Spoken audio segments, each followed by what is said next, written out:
ललन जी ने उनको इतना उन पे दबाव बनाए रहते हैं कि नीतीश जी एक तरह से छटपटा रहे हैं। देश के हर नागरिक को हर पार्टी में जाने का, आने का, समय के अनुसार उसकी पार्टी के आचरण क्या होता है, व्यवहार क्या होता है, उस पर निर्भर करता है। लेकिन लोकतंत्र में कहीं भी किसी से कोई संपर्क में रह सकता है। लेकिन नीतीश कुमार कह रहे हैं कि कई आप लोग जो बीजेपी के संपर्क में हैं, सब तस्वीर में देख रहा हूँ, नजर है आप लोग। किसको बोले? सुनील जी को। आप कह रहे हैं तो मुझको जानकारी मिल रही है, अंदर क्या हुआ मुझको पता नहीं है। लेकिन नीतीश जी एक तरह से आरजेडी ने इतना उनको तंग कर दिया, ललन जी ने उनको इतना उन पे दबाव बनाए रहते हैं कि नीतीश जी एक तरह से छटपटा रहे हैं, यानी कि अपने आपा खो देते हैं। स्वाभाविक है जिस तरह से।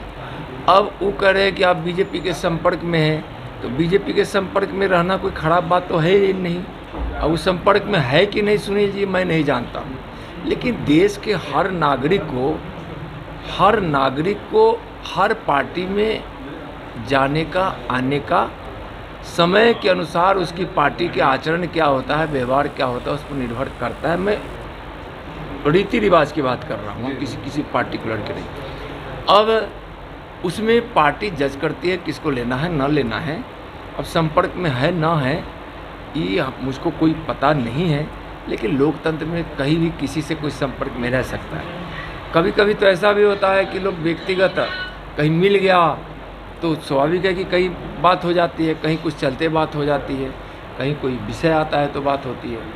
लेकिन इस सारी बयान का मतलब यही है कि नीतीश जी घबरा गए हैं, आरजेडी व्याकुल है सत्ता में आने के लिए, मतलब बिहार की, और इस सत्ता छोड़ने के लिए नीतीश जी तैयार नहीं है और तेजस्वी जी को बर्दाश्त नहीं हो रहा है। इसी में सारा यह बयान एक दूसरे पर हो रहा है, उससे बीजेपी को कोई मतलब है नहीं। बीजेपी अपना काम करती है। नमस्कार, मेरा नाम गरिमा है। मैंने इस बार यूपीएससी की परीक्षा में ऑल इंडिया रैंक 2 हासिल की है और मैंने अपने इस जर्नी में परफेक्शन आईएएस से आंसर राइटिंग के दौरान मदद ली थी और मेंस पर फोकस करना बहुत इम्पॉर्टेंट है, बिकॉज मेंस का स्कोर ही आपको इस रैंक तक के आगे पहुंचा सकता है। इसके अलावा आई थिंक जो अभी अपकमिंग प्रीलिम्स है उस पर भी आपको काफ़ी फोकस करना चाहिए, बट अल्टीमेटली जो गेम चेंजर होगा वो आपके लिए वो आंसर राइटिंग फॉर मेंस ही होगा। तो आपके पास एक बहुत ही एक्सपर्ट गाइडेंस है परफेक्शन आईएएस के अंदर, आई थिंक, एंड मेंस पर फोकस करना इज वेरी इंपॉर्टेंट।